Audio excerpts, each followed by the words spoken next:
किसी गांव में एक साधु रहता था। वो जब भी नाचता था तभी बारिश होती थी। इसलिए गांव के लोगों को जब भी बारिश की जरूरत होती तो वो साधु के पास जाकर अनुरोध करते कि साधु नाचे। जब वो नाचने लगते तो बारिश जरूर होती थी। कुछ दिन के बाद 4 लड़के शहर से गांव घूमने आए। लोगों से उन्हें उस साधु के बारे में पता चला तो उन्हें यकीन नहीं हुआ कि एक साधु के नाचने से बारिश हो जाती है। अपनी पढ़ाई के घमंड में उन्होंने गांव वालों को चुनौती दे दी कि हम भी नाचेंगे तो बारिश होगी, और अगर हमारे नाचने से बारिश नहीं हुई तो साधु के नाचने से भी नहीं होगी। अगले दिन सुबह गांव वाले उन चारों लड़कों को लेकर साधु की कुटिया के पास आए। गांव वालों ने साधु को सारी बात बताई। फिर उन लड़कों ने नाचना शुरू किया। पहले लड़के ने नाचना शुरू किया। आधे घंटे बाद बारिश नहीं हुई तो वो थककर बैठ गया। फिर दूसरे लड़के ने शुरू किया। 1 घंटे में वो थककर बैठ गया, किंतु बारिश नहीं हुई।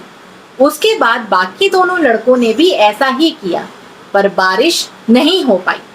अब साधु ने नाचना शुरू किया। साधु 1 घंटे तक नाचा, लेकिन बारिश नहीं हुई।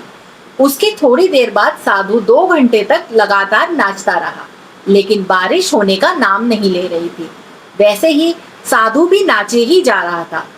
4 घंटे बीतने पर भी बारिश नहीं हुई, लेकिन साधु अपनी मस्ती में नाचता रहा। साधु के नाचते हुए शाम हो गई। तभी अचानक बादल गरजे और जोर से बारिश शुरू हो गई। चारों लड़के ये देखकर दंग रह गए। उन्होंने साधु से हाथ जोड़कर माफी मांगी और पूछा कि ऐसा क्यों हुआ कि हमारे नाचने से नहीं पर आपके नाचने से बारिश हो गई। साधु मुस्कुराकर बोला, मैं जब भी नाचता हूँ तो 2 बातों का ध्यान रखता हूँ। पहली बात, मैं सोचता हूँ अगर मैं नाचूंगा तो बारिश को होना ही पड़ेगा, और दूसरी बात कि मैं जब तक नाचूंगा तब तक बारिश हो ही जाएगी। तो दोस्तों, सफलता पाने वालों की यही कुंजी होती है।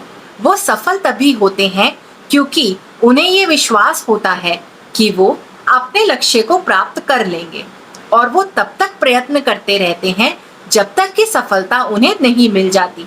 इसीलिए अपने जीवन में हमें यदि सफल होना है तो हमें अपने लक्ष्य के प्रति सजग रहना होगा, और हमें अपने लक्ष्य की प्राप्ति के लिए तब तक कोशिश करनी होगी जब तक हम उसे पाने में सफल नहीं हो जाते।